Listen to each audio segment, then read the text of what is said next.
I was really motivated to unlock everything in Stellarblade because there are just so many charming and sexy outfits. There are even rumors that more will be added. On my quest to unlock all the outfits, I also managed to find every collectible item in the data bank. I turned the game from a hack and slash action game into a Super Mario Collectathon, and I regret nothing. I found every memory stick, document, character and enemy profile, and I fished out every fish in the game. I even unlocked all the passcodes. Unfortunately, I didn't know that starting a new game wipes out all your passcodes, but trust me, I found them all. So, how hard was it? Not too hard, but it was time consuming. Still, I regret nothing. I went all in and it was stellar. Let's dive into it.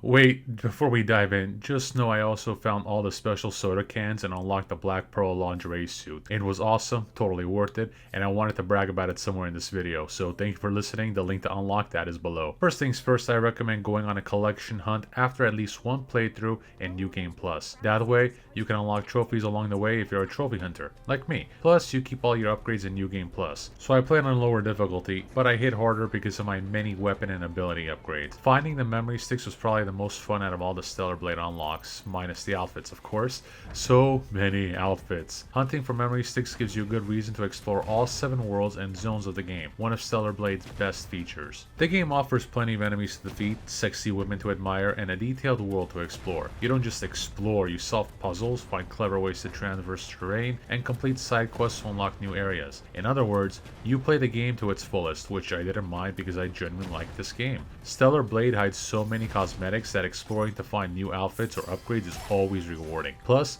if you're like me and read every memory stick, you dive deeper into the lore and there's some interesting stuff in there. I highly recommend it. Finding every document in the game is similar. You explore, turn over every box in every corner, complete side missions to unlock new areas, and repeat. The difference between the memory sticks and documents is that the documents are boring. They don't add much, it's just a placeholder for Stellarblade's immersion, which isn't bad, but it's a bit dull. Next are the passcodes. I'm really upset they reset because I swear I unlocked them all, I just don't have the proof. Passcodes are unique because the challenge isn't just finding them, but also locating the supply boxes they open. Passcodes are unique because the challenge isn't just finding them, but also unlocking the supply boxes they open. During a normal playthrough, you'll find supply boxes that open by kicking them or solving mini puzzles, but some require a passcode. So the challenge is finding the passcode first and then returning to open the supply box or vice versa. It's a nice idea. I used the guide here and there, but it didn't take away from the exploration or the satisfaction of unlocking something new. One passcode takes you across almost every zone in the game, making it the longest and hardest to find and unlock. Only after finding the super secret passcode do you get the ultimate lure, allowing you to catch the biggest fish in the game. Speaking of which, the fish. Pro tip, if you go fish hunting, press start, go to settings, go to accessibility, scroll down to fishing controls placement,